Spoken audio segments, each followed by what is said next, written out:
Why today's WNBA rookies arrive more skilled, familiar, and ready than any generation before.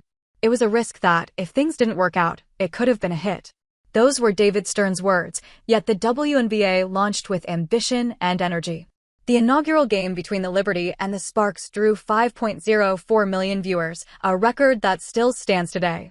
Expansion followed rapidly, growing from 8 teams in the first season to 16 by 2002. But rapid growth had a price. The league was booming, yet the foundation was still finding its footing. By 2010, the WNBA had contracted back to 12 teams. The talent gap was simply too wide. This isn't about comparing men's and women's sports, it's about the league's reality. There weren't yet enough elite players to populate every franchise with top-tier talent, and sustaining competitive balance required consolidation. To be fair, the WNBA has never truly faced a talent drought. The Foundation era boasted legends like Cynthia Cooper, Lisa Leslie, and Cheryl Swoops. The middle years were defined by powerhouse stars such as Lauren Jackson, Candace Parker, and Diana Taurasi.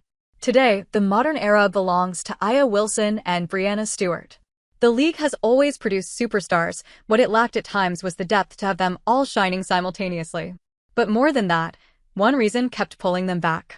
The rookies stepping in often weren't ready for the pace and intensity of the WNBA. Year after year, the talent pipeline seemed thin, and fan engagement dipped as a result. Fast forward to today, and the story has changed. Ratings are on the rise, arenas are filling up, and the league's momentum is back in full swing. Caitlin Clark's arrival has changed the game. But for good, the popularity hasn't been limited to just Caitlin Clark. Despite Clark playing just 13 games this season, the WNBA still set a new attendance record.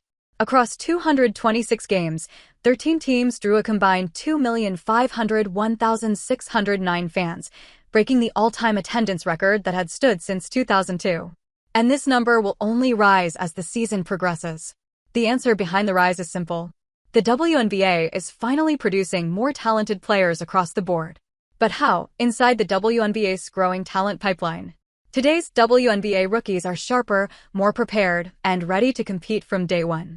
I think there are just so many more opportunities available for young players to grow their games and develop their games that didn't exist, 10 even like a generation ago, said Sabrina Merchant, and she's spot on. Enhanced development pipelines, elite college programs, and overseas experience are producing players who can hit the ground running.